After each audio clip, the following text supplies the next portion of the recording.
Bienvenido a Ministerios BEA con el pastor Mauricio Sánchez Scott. Esperamos que este mensaje sea de bendición para tu vida.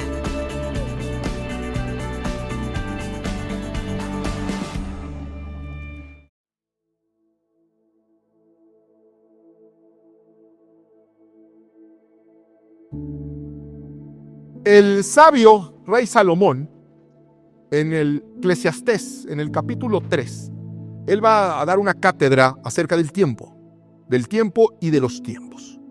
Y nos deja saber que hay un tiempo para todo. Dice que hay un tiempo para vivir, hay un tiempo para morir, hay un tiempo para la guerra, hay un tiempo para la paz, hay un tiempo para edificar, tiempo para destruir. Nos está hablando de que en la vida de todo creyente hay días buenos y hay días malos. Y hablando de días malos, me acabo de acordar que no estamos haciendo la importancia de recibir mensajes que no siempre son los que uno quisiera tener, pero son los que necesitamos. Dios no nos va a dar lo que queremos, sino lo que necesitamos. Y necesitamos saber que hay días buenos y días malos. De hecho, los vivimos, pero debemos de entender ciertos principios para no caer en confusión. En ese contexto de días buenos y días malos, Jesucristo nos da una enseñanza en Mateo capítulo 6, verso 34, donde dice: así que no os afanéis, no se preocupen, no le inviertan tiempo, no se angustien, no os afanéis. ¿Por qué? Por el día de mañana. Porque el día de mañana traerá su propio afán. Bástele a cada día su propio mal. Jesucristo dice: no le inviertas emociones al futuro, porque no ha llegado, puede ser que no llegue. Bástele a cada día su propio afán. Ocúpate del día de hoy. Si es un día dulce, hay días dulces, hay días agrios, incluso hay días agridulces. Dice: ocúpate de ese día. Si es un buen día, disfrútalo. Si es un día malo, supéralo. Porque ser cristiano, y esto hay que entenderlo, es bien fácil ser cristiano y alabar a Dios y dar testimonio cuando las cosas salen bien. Cuando los días son buenos. Ahí es como ser generoso cuando te sobra el dinero. Eso es fácil. Lo difícil es cuando no hay. Ser generoso cuando no hay dinero es bien difícil. Como llega a ser difícil ser cristiano en los días malos.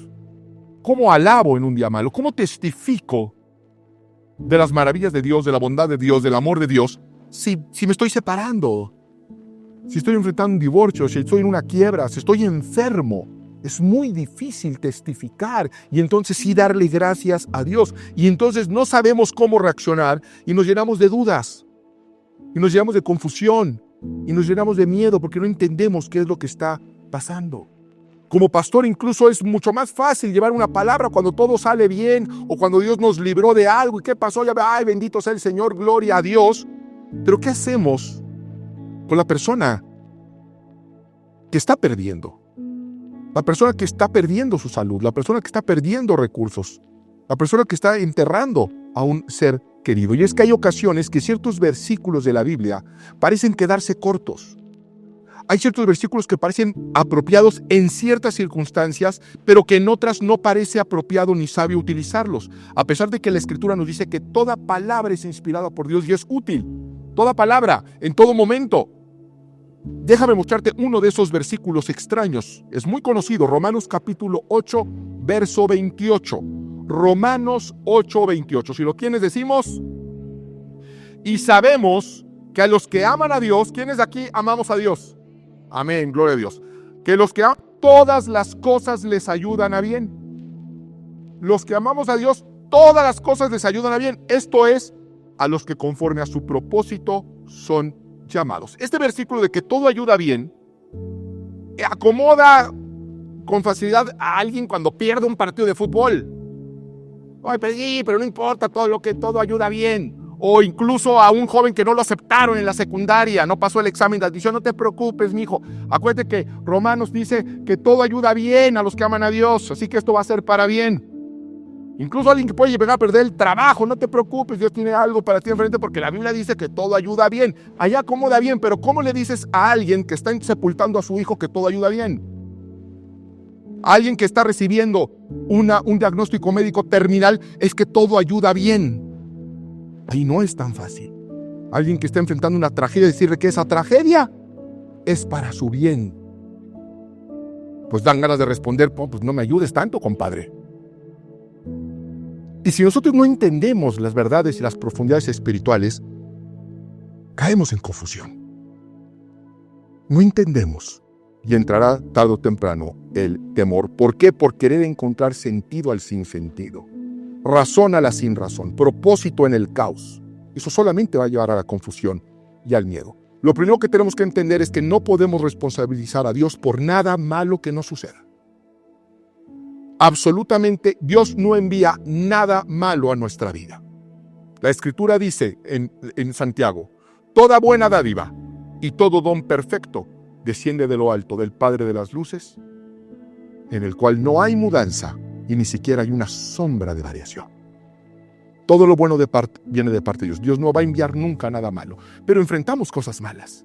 ¿De culpa de qué es eso? Bueno, podríamos ya ahí hablar de malas decisiones que hemos tomado, malas decisiones que han tomado gente, nuestros padres, malas decisiones que han tomado nuestros gobernantes, vivimos en un mundo caído, el calentamiento global. No sé quién sea la culpa, pero no es de Dios, porque toda buena dádiva y todo don perfecto desciende de lo alto.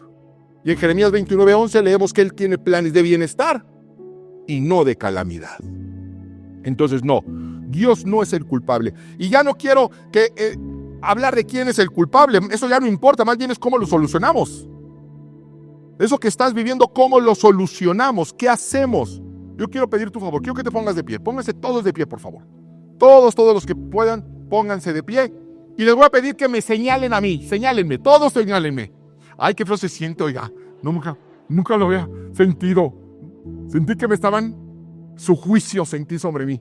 Ok, así con la mano señalándome, ahora quiero que vayan a mover su manita y señalen el norte. ¿Dónde está el norte? No, si están muy norteados. ¿Qué iglesia tan norteada tengo? No más. ¡Ah, qué barbaridad! Unos están señalando para atrás, otros para adelante, al cielo. Ahora hay un hermano señalando para el suelo. ¿Dónde está el norte? Fíjense, ¿cómo no nos vamos a perder? Imagínense que estemos perdidos y estamos buscando la salida y les pregunte, oigan, ¿dónde está el norte? El norte está más o menos por allá. ¿De acuerdo? Por allá está más o menos el norte. No, hermana, allá no está el norte. ¿Sí? Allá está el norte, más o menos, ¿de acuerdo? Bueno, algo similar sucede con la verdad. ¿Dónde está la verdad? Y cada uno de ustedes puede tener una opinión distinta y podría defender por qué están ustedes asegurando que la verdad está para allá, para allá, para allá, para allá. ¿Cuál es nuestra brújula para la verdad? ¿Cuál va a ser nuestra brújula? ¿Cómo vamos a salir de dudas? ¿Dónde está la verdad? La Biblia. La Biblia es nuestra brújula. ¿Amén? Tome asiento, por favor. Vamos a ver qué dice la Escritura para que nos nortee, para que nos redireccione correctamente. Porque hay gente que quiere ir para allá y esta tradición es para ir para allá. ¿Sí? No nos podemos dar ese lujo. Así que vamos a la Escritura. Lo primero que tenemos que entender, porque estamos hablando de tiempos, es que estamos viviendo un tiempo profético, claramente anunciado en la Escritura. ¿Y cuál es ese tiempo? Mateo capítulo 24, verso 6 en adelante. Y oiréis de guerras y rumores de guerras. Mirad que no os turbéis. Fíjese, está diciendo Jesucristo, son palabras de Jesucristo. Dice, va a haber guerras. Algunos van a ser rumores, otros sí va a haber guerra. Dice, no tengan miedo. No tengan miedo. No se atemoricen, no se turben, porque es necesario que todo esto acontezca. Pero aún no es el fin, porque se levantará nación contra nación y reino contra reino, y habrá pestes y hambres y terremotos en diferentes lugares, y todo esto será principio de dolores. Hay gente que dice, pastor, hay guerra, hay que orar para que no haya guerra. Digo, no puedo orar por eso. ¿Pero cómo? ¿Por qué, pastor? Porque está en la Biblia que va a haber guerras. Hay que orar por la paz mundial. Vamos a hacer ahora velada de oración por la paz mundial. No, hágala usted. Hágala usted. No porque quiera que haya guerra, no porque no quiera que haya paz, sino porque está profetizado y dice que es necesario que eso ocurra. ¿Sí o no? Entonces, a veces como cristianos, por no entender la revelación escritural, nos la pasamos sin darnos cuenta, orando en oposición a lo que Dios ya anunció que va a suceder y que es necesario que ocurra. Así que no va a haber paz mundial hasta que Cristo vuelva. No va a haber oración que lo detenga. Es inevitable y nada más se va a angustiar. Cuando usted le ora a Dios que haya paz y no vea paz, le va a decir que Dios no me escucha, Dios es malo. ¿Qué está sucediendo? No, Él profetizó. De hecho, dice algo muy raro Jesucristo. Dijo, cuando suceden todas estas cosas van muy malas, cosas muy malas, terremotos, hambre, peste, hambruna, guerra.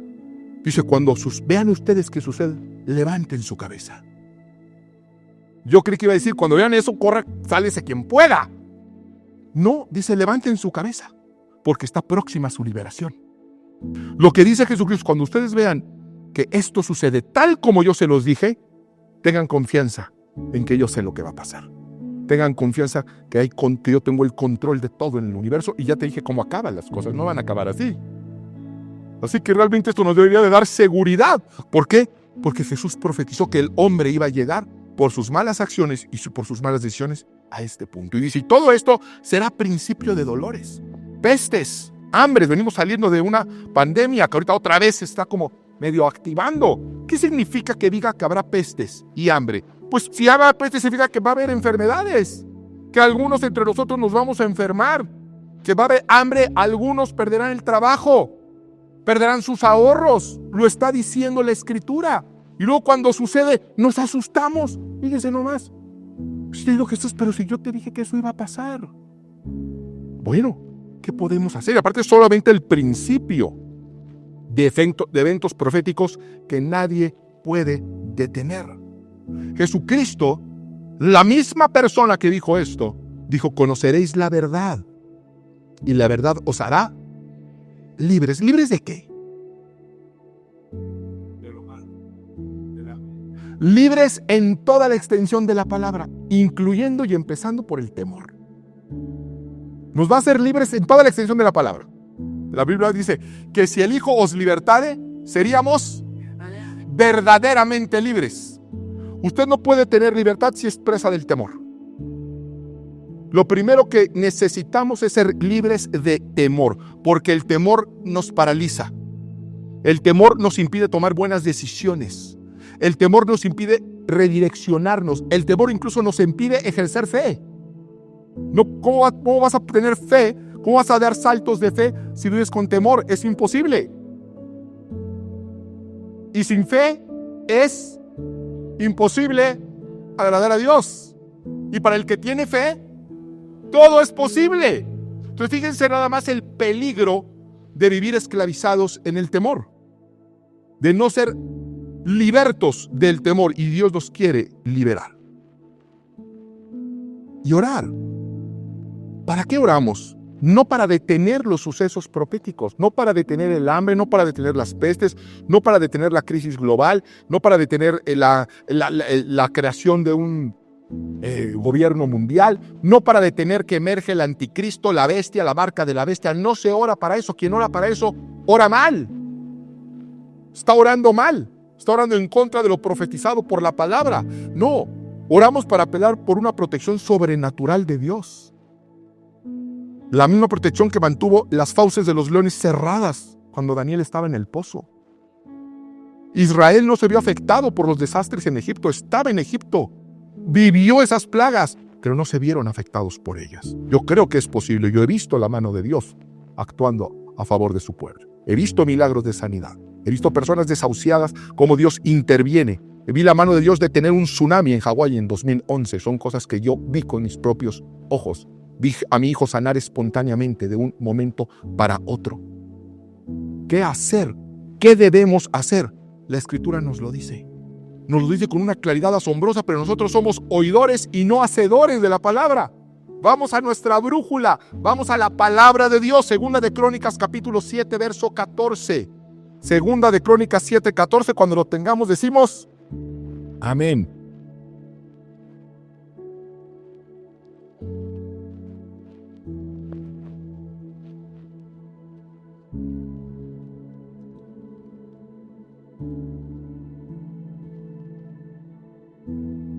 Si se humillare mi pueblo, sobre el cual mi nombre es invocado, y oraren, y buscaren mi rostro, y se convirtieren de sus malos caminos, entonces yo oiré desde los cielos, y perdonaré sus pecados, y sanaré su tierra.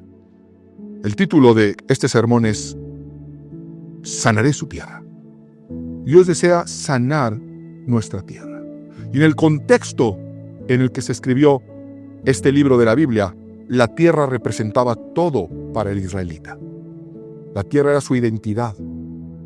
La tierra era su fuente de sustento. Tu tierra era su protección. Lo era todo. Todo dependía de una tierra fértil, de una tierra bendecida. Pero vivían en una tierra enferma. Enferma de pecado, enferma de idolatría, enferma de desobediencia. Y Dios, en medio de la catástrofe que estaban viviendo, da una instrucción, da una promesa a su pueblo, donde dice: si ustedes hacen tres cosas, yo voy a hacer otras tres. Dice, lo primero es: si se humillare mi pueblo, sobre el cual mi nombre es invocado. Nosotros somos el pueblo de Dios. Nosotros somos el pueblo de Dios. Y el pueblo es pueblo. Usted no puede ser pueblo como llanero solitario. Cuando se habla de pueblo, se habla de una congregación unida y unánime.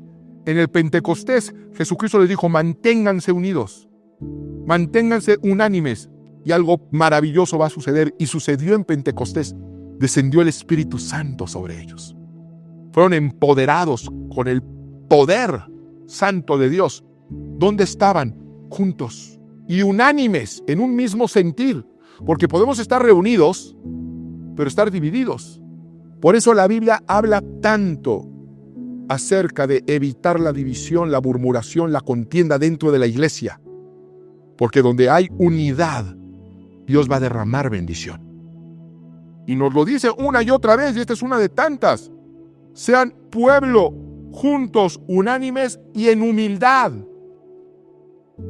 Si se humillare mi pueblo, un pueblo humilde, una iglesia humilde, no una iglesia soberbia, una iglesia que se humilla ante Dios porque tiene necesidad de Dios. Y cuando hablo de una iglesia humilde, estoy hablando de personas humildes, porque la iglesia somos las personas.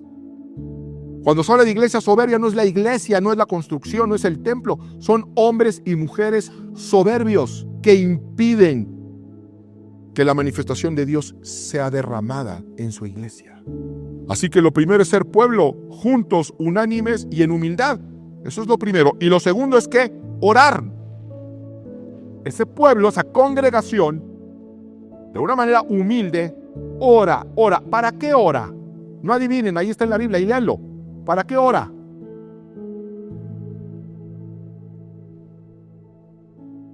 Ahí dice: y oraren, ¿y qué? Y buscar en mi rostro. ¿Sí dice así o yo tengo una Biblia diferente? O sea, así dice, ¿verdad? Y buscar en mi rostro. El pueblo debe de orar para buscar el rostro de Dios. No oramos nada más para agradecer, cosa que está muy bien. No oramos nada más para pedir, que está muy bien. No, se ora para buscar el rostro de Dios. El rostro de Dios es la voluntad de Dios. El plan de Dios para nuestra vida. Eso es lo que buscamos. No buscamos que Dios haga lo que nosotros queremos. De nada sirve lo que tú le dices a Dios. Lo que va a cambiar tu vida es lo que Dios te diga a ti. Lo que Dios te diga a ti. Y para eso tenemos que buscar su rostro, en comunidad y en humildad.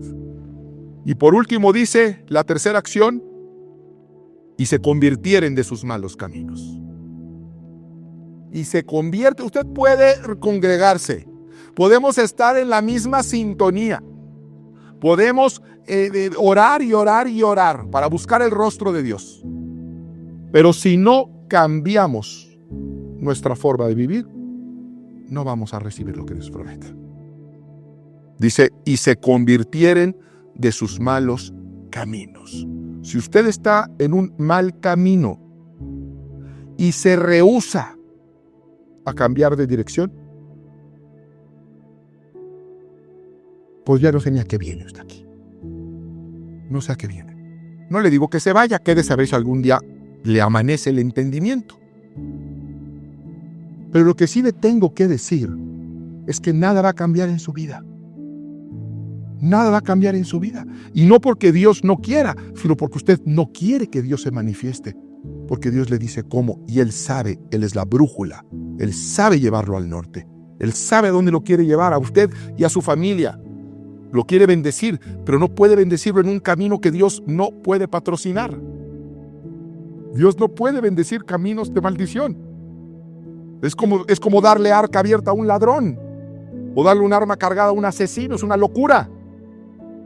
Tenemos que cambiar nuestra forma de vivir. Y dice, y se convirtieron de sus malos caminos. Así que si nosotros hacemos tres cosas: ser pueblo, orar para buscar su rostro, entender sus deseos, y tres, cambiamos nuestra manera de vivir, buscamos la santidad, no la perfección.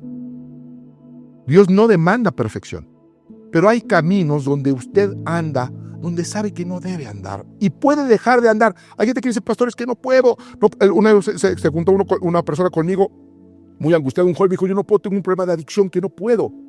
Dije, ¿ya buscaste ayuda? Estoy buscando ayuda. Me interno en un centro de rehabilitación la próxima semana. Le dije, mira, ahorita no te preocupes por lo que no puedas. Busca ayuda. ¿Ves que me siento mal con Dios? No, ven a la casa de Dios, busca ayuda, y busca ayuda en lo natural, busca ayuda espiritual. Pero mira, no te preocupes por eso que ahorita no puedes, que tú crees que no puedes. Dios lo va a hacer por ti. Preocúpate por lo que puedes y no quieres, porque ahí es rebeldía. Ahí es rebeldía directa contra Dios. Una cosa es tener una atadura, una cadena, y otra cosa es tener rebeldía. La Biblia dice que la rebeldía para Dios es como pecado. ¿Alguien sabe de qué? De hechicería, de brujería. Entonces yo se lo tengo que decir, y quizá no sea uno de mis sermones más populares, pero usted no viene aquí para recibir lo que usted quiera, sino lo que usted necesita de parte de Dios. Dios nos va a dar lo que necesitamos como hijos, no lo que queremos.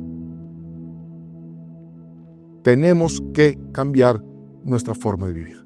Aquello que sabemos tenemos que cambiar. Y entonces, si nosotros nos humillamos ante Dios como pueblo, oramos para buscar su rostro, y buscamos un camino de santidad, dice la Escritura en 2 Crónicas 7:14, entonces quiere decir que si se cumple lo A, se va a cumplir lo B. Que si nosotros accionamos, Dios va a reaccionar. Dice entonces, y solamente entonces, Dios va a hacer tres cosas. Dice, yo iré desde los cielos y perdonaré sus pecados y sanaré su tierra. Amén. Que está recibiendo esta palabra, dale un aplauso al Señor. Si ustedes hacen esas tres acciones, y yo quiero preguntarte, ¿qué nos impide hacer esas acciones? ¿Qué te impide? ¿Qué te impide hoy a ti? Hoy, ¿qué te impide ser humilde ante Dios? ¿Qué nos impide como congregación ser humildes? Nada nos impide buscar su rostro y ya ves, Dios, háblame. Nada nos lo impide. Nada, no tenemos ningún impedimento, nada que nos imposibilite. Y cambiar nuestra forma de vivir. Es verdad, este camino no es el correcto y lo puedo dejar de hacer. Lo voy a hacer. Dios nos promete hoy, lo dejó por escrito. ¿Han oído esto de papelito habla? ¿Usted se ha puesto a pensar que usted puede ir con Dios ante la presencia de Dios? No digo que se muera, en oración me refiero. Usted puede ir ante la presencia de Dios en oración y decirle, Padre, tú dijiste que si yo hacía estas tres cosas, tú hacías estas otras tres. Aquí está escrito. ¿Qué creen que va a decir Dios? Ay, no. No, te exageré esa vez, la verdad. Me emocioné. ¿Sabes qué dice Dios? Dios dice, así es mi palabra que sale de mi boca. No volverá a mí vacía. Antes bien, hará aquello para lo que le envié y será prosperada. Y Dios lo dejó por escrito, para que no tengas duda alguna. Si nosotros buscamos su rostro, Dios nos va a escuchar, va a perdonar todos nuestros pecados y va a traer sanidad a nuestra tierra. Y sanaré su tierra. Y aquí es donde tenemos que entender las verdades espirituales. Porque cuando nosotros hablamos de sanidad en la Escritura, la Biblia está hablando de sanidad, pero nosotros en nuestra mente carnal creemos que está hablando de salud física. Y no necesariamente es así. La sanidad de nuestra tierra, cuando dice sanaré su tierra, está hablando de un concepto muchísimo, pero muchísimo más amplio que únicamente la salud espiritual. La salud física, perdón. ¿Por qué te digo esto? Porque así como he visto milagros de sanidad espontáneos, también he visto hombres de Dios enfermarse. Mi pastor murió de cáncer. He visto hombres de Dios enfermarse. En la Biblia tenemos ejemplos. Está Timoteo, que tenía un problema de salud. Está el apóstol Pablo, que hablaba del aguijón de la carne. Les voy a mostrar uno para que no haya duda. Vamos a 2 de Reyes, capítulo 13, verso 14. 2 de Reyes, capítulo 13, verso 14. Recuerdo muy bien que mi pastor, el día que fue a la iglesia a despedirse ya en silla de ruedas, un tremendo pastor y teólogo, pastor Rolando Gutiérrez Cortés, él dijo, no se vayan a confundir, a mí el diablo no me ha tocado un pelo. Y predicó en silla de ruedas, un tremendo hombre de Dios. 2 de Reyes 13:14, ¿lo tenemos? Estaba Eliseo, ¿qué dice? Enfermo. Eliseo es uno de los profetas más poderosos del Antiguo Testamento. Ese hombre resucitó a un muerto.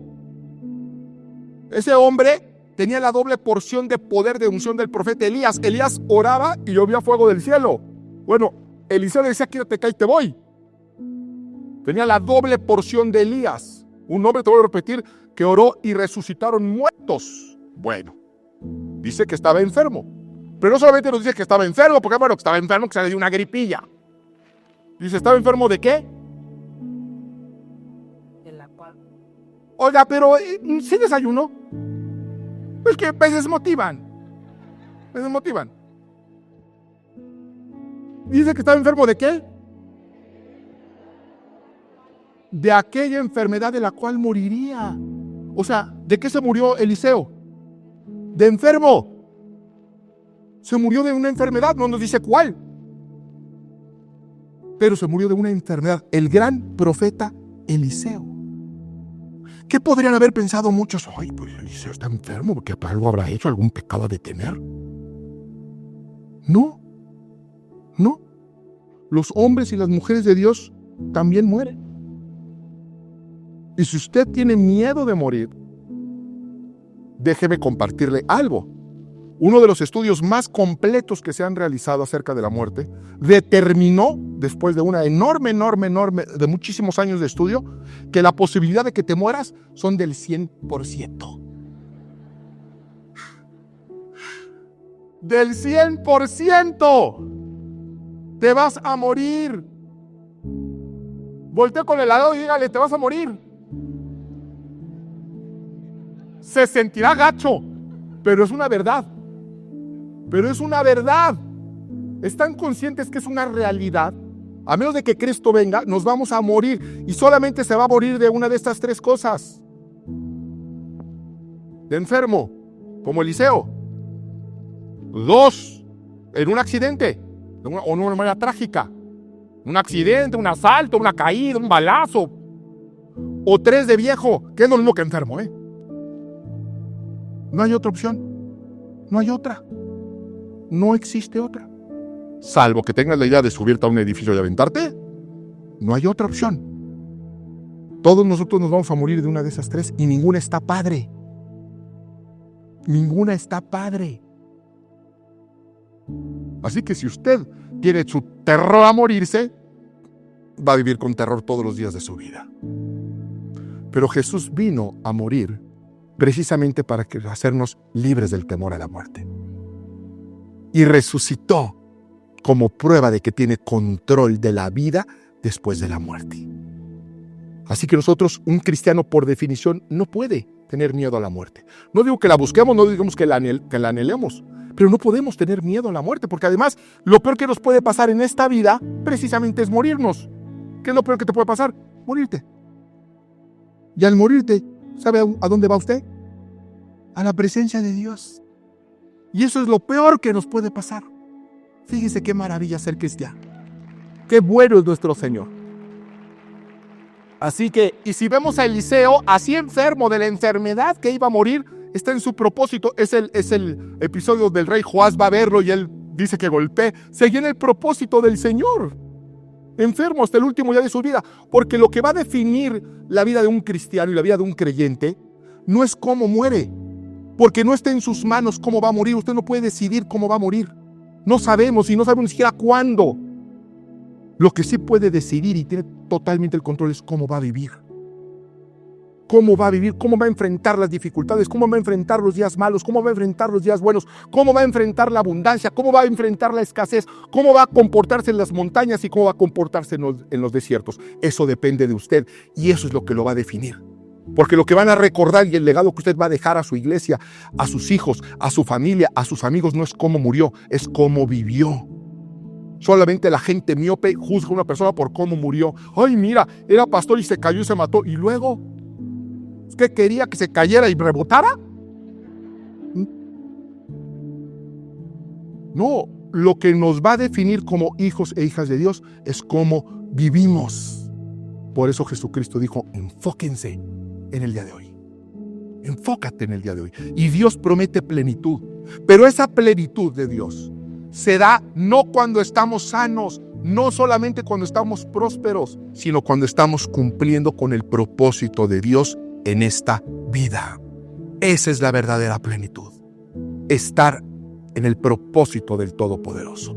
Estar en esta tierra para aquello para lo que fuiste enviado. Esa es la plenitud.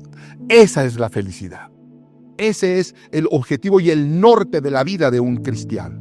Y entonces tendremos la victoria asegurada. Entonces nada nos podrá hacer daño, nada nos podrá detener, nada. Porque estamos en el propósito de Dios, en lo que Dios nos llama. Y algún día nos va a llamar. Fíjense cómo lo pone por escrito el apóstol Pablo en su segunda epístola a los Corintios. Segunda de Corintios capítulo 4, a partir del verso 8. Dice que estamos atribulados ¿en qué? En todo.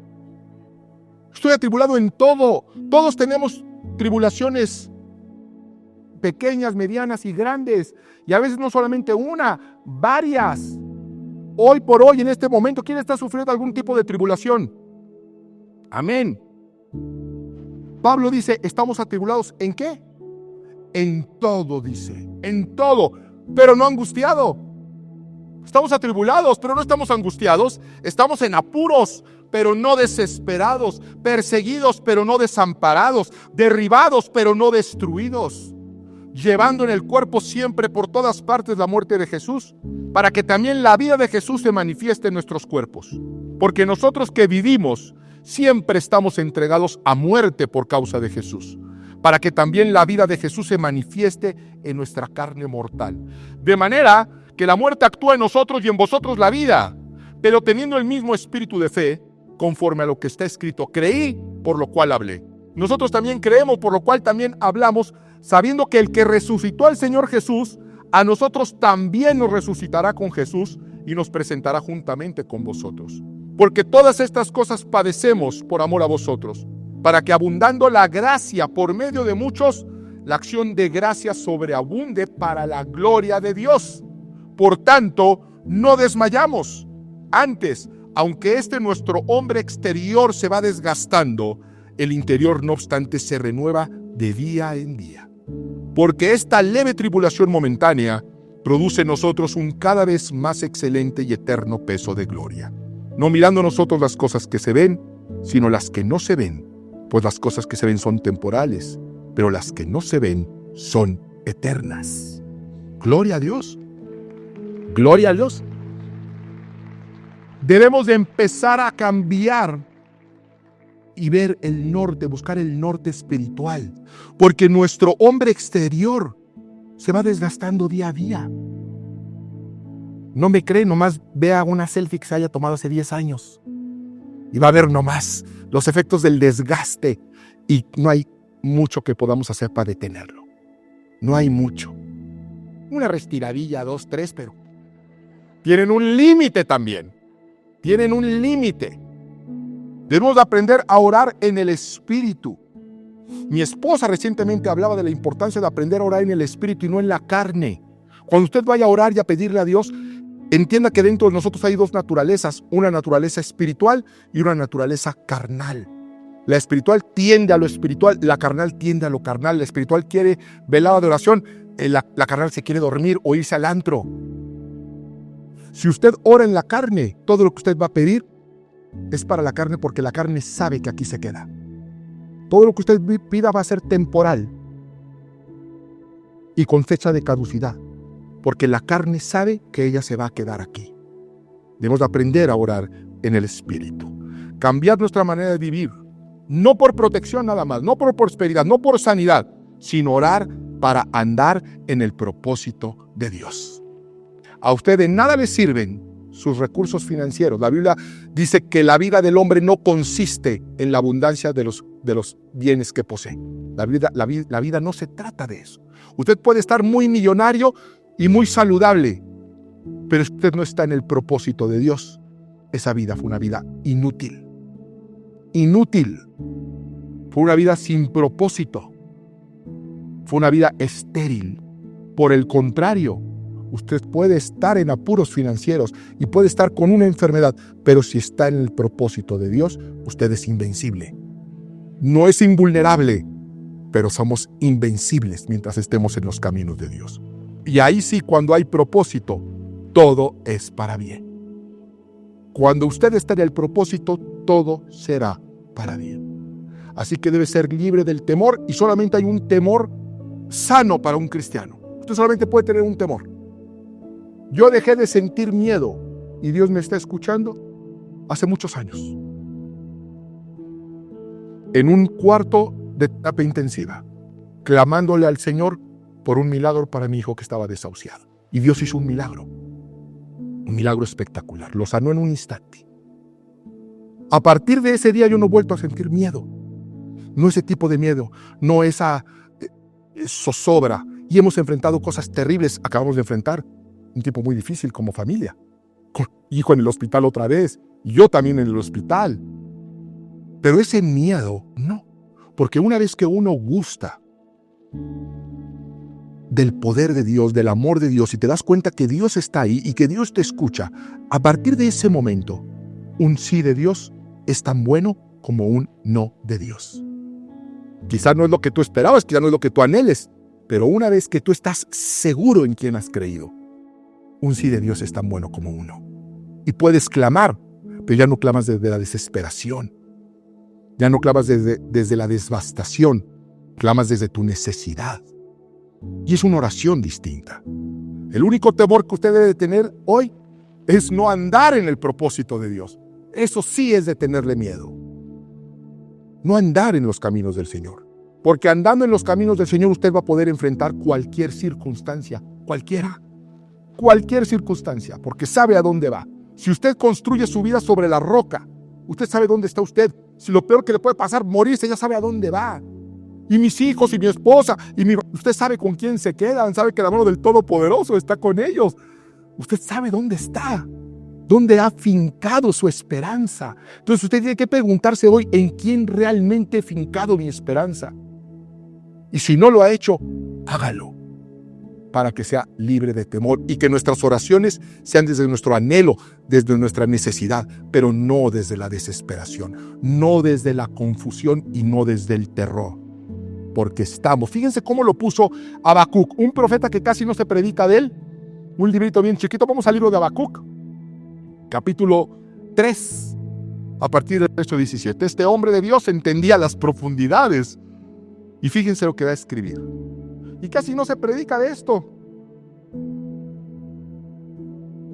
Aunque la higuera no florezca, ni haya frutos en las vides, aunque falle la cosecha del olivo y los campos no produzcan, aunque en el aprisco no haya ovejas, ni ganado alguno en los establos, aún así yo me regocijaré en el Señor. Aún así me alegraré en Dios, mi libertador. Y tú podrás pensar, no, Habacuc está loco. ¿Cómo se sigue regocijando cuando ha perdido todo? Cuando no hay nada, cuando todo sale mal. No está loco. Dice, ¿por qué? Dice, yo me regocijo en mi Señor, mi libertador. Porque yo soy libre de temor. Porque yo soy libre de angustia. Porque aunque no haya oveja ni ganado, a mí no me va a faltar de comer. Porque aunque no haya aceite en la mesa, Dios no me va a desamparar porque Él me ha liberado de todo tipo de atadura. Lo que está diciendo Habacuc es, yo no tengo miedo de las circunstancias, porque mi vida no depende de las circunstancias. Mi vida no depende de un gobierno humano. Mi vida no depende de un banco. Mi vida no depende de una cuenta de ahorros. Mi vida no depende de que yo sea vegano y me alimente y coma pura. Mi vida descansa en el poder del Señor. Y lo que el Señor permita va a estar bien, porque yo conozco a mi Padre.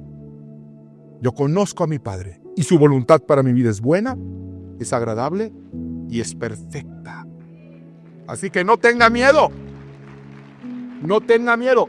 Usted que está enfrentando hoy un día malo, no tenga miedo. Dios nos reunió hoy para librarnos de la peor de las enfermedades, que es la enfermedad del temor. No tenga miedo. Tenga fe. Crea en el Señor Jesús. Descanse en Él. Cualquier circunstancia, descanse en Él. Si usted está en sus manos, está en su plan. Y estamos en un mundo caído, donde pasan cosas malas. Pero Dios tiene un fin bueno para cada uno de sus hijos. No somos invulnerables, no pide invulnerabilidad. Dios no lo va a volver invulnerable. Cuando usted entienda esto, usted va a salir hoy de aquí siendo invencible. Invencible. No hay nada que lo va a poder doblar. No va a haber ninguna prueba, ninguna oposición que lo va a poder quebrar. Porque estamos en el propósito de Dios. Y quiero terminar con una carta del apóstol Pablo. Va a escribir la carta en Filipos. Filipenses capítulo 1 a partir del verso 12. Dice, hermanos, quiero que sepan que en realidad lo que me ha pasado ha contribuido al avance del Evangelio. Fíjense, es una carta que está escribiendo el apóstol Pablo. Y la manda a una iglesia. Y el pastor recibe esa iglesia, esa carta del apóstol Pablo, y va con la congregación y dice, oigan, recibimos una carta de nuestro hermano Pablo. Se las voy a leer. Y empieza con estas líneas. Hermanos, quiero que sepan que en realidad lo que me ha pasado ha contribuido al avance del Evangelio. Y todo el mundo ahí, amén, gloria a Dios. ¿Qué le pasó? Se ganó la lotería, ahora va a poder con su dinero poner más iglesias. ¿Qué fue lo que? Estaba en la cárcel. Estaba en prisión. Y fíjense lo que dice. Es más, se ha hecho evidente a toda la guardia del palacio y a todos los demás que estoy encadenado por causa de Cristo. Gracias a mis cadenas, ahora más que nunca la mayoría de los hermanos, confiados en el Señor, se han atrevido a anunciar sin temor la palabra de Dios. Esto es extraordinario. Fíjate lo que está diciendo Pablo. Dice, gracias a mis cadenas, muchos hermanos ahora están confiados y se están levantando a predicar la palabra. ¿Por qué? Por el ejemplo de Pablo. Porque están viendo que no pasa nada. Ya vieron que no pasa nada. Estoy en la cárcel, no pasa nada, eso no cambia nada, eso no me define. Tengo gozo, tengo paz, duermo en paz, sigo contando alabanza, no me falta comida, y me trajeron ya mi cobijita, yo estoy a todo dar. Y dice, y eso ha ayudado a otros a levantarse, a tomar el propósito que Dios tiene para sus vidas. Puede ser que eso que tú estás viviendo hoy sea lo que Dios quiere usar para que des testimonio que somos invencibles en Cristo, que somos invencibles cuando estamos en su propósito, que no hay enfermedad, no hay quiebra que nos pueda dar hacer marcha atrás. Es cierto que algunos predican a Cristo por envidia y rivalidad, pero otros lo hacen con buenas intenciones. Estos últimos lo hacen por amor, pues saben que he sido puesto para la defensa del Evangelio. Aquellos predican a Cristo por ambición personal y no por motivos puros, creyendo que así van a aumentar las angustias que sufro en mi prisión. ¿Qué importa? Al fin y al cabo, y sea como sea, con motivos falsos o con sinceridad, se predica a Cristo. Por eso me alegro. Es más, seguiré alegrándome, porque sé que gracias a las oraciones de ustedes y a la ayuda que me da el Espíritu de Jesucristo, todo esto resultará en mi, ¿qué dice? Liberación. Pon atención. Fíjate la mentalidad de Pablo. Dice, yo me seguiré alegrando ahora más. Y si creen que me doblan, si creen que me nombren, pobrecitos, no saben. Pero mira, yo con que hablen de Jesús, está bien, aunque hablen mal de mí. Es lo que está diciendo Pablo. Pero dice, pero además yo sé, no tengo la menor duda, de que gracias a sus oraciones y con la ayuda que me da el Espíritu de Jesucristo, todo esto resultará en mi liberación. Subrayen liberación. Continúo leyendo. Mi ardiente anhelo y esperanza es que en nada seré avergonzado, sino que con toda libertad, ya sea que yo viva o muera, ahora como siempre, Cristo será exaltado en mi cuerpo. ¿Cómo de que si vives o mueres? ¿Pues no estás diciendo que estás seguro de tu liberación? Acaba de decir que está seguro de su liberación, que no tiene duda alguna de su liberación por las oraciones y la asistencia del Espíritu Santo. Yo estoy seguro de mi liberación. Y un renglón más adelante dice, viva o muera. Es que la liberación de Pablo no dependía de unos barrotes.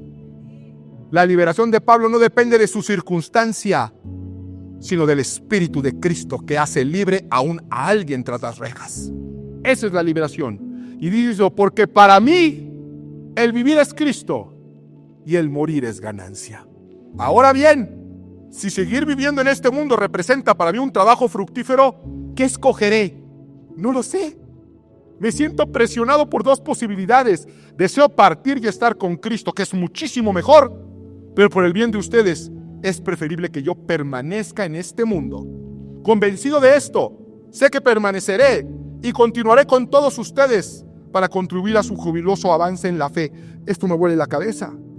Pablo no sabe si va a salir con vida de ahí, pero ya habló de su liberación y ya habló de que él sabe, no tiene duda de parte de Dios, que él va a permanecer y va a continuar con la iglesia por medio de su enseñanza, por medio de su ejemplo, por medio de su testimonio. Él dice, yo voy a permanecer y voy a seguir predicando aún después de que me vaya, aún después de que Dios me llame. Yo seguiré dando ejemplo y seguiré ministrando a la iglesia de Cristo porque estoy en el propósito del Señor. Y si Dios me quiere en una cárcel hoy, será para que su iglesia, 2000 años después, escuche de un siervo de Dios que para él vivir era Cristo y el morir era ganancia. Y no sabía qué elegir, si me quedo para servir y glorificar aquí o me voy ya a la gloria. Señor, que tu voluntad sea hecha en mí. Usted debe tener un temor y solamente un temor: no andar en el propósito de Dios. Tenga miedo de no estar en el propósito de Dios. Tenga mucho miedo de que su vida sea una vida estéril. Y debe de tener una oración. La oración teológicamente más profunda que un hombre y una mujer de Dios pueda expresar. Jesús nos la enseñó. Es muy sencilla, es bien cortita. Hágase tu voluntad. Señor, hágase tu voluntad.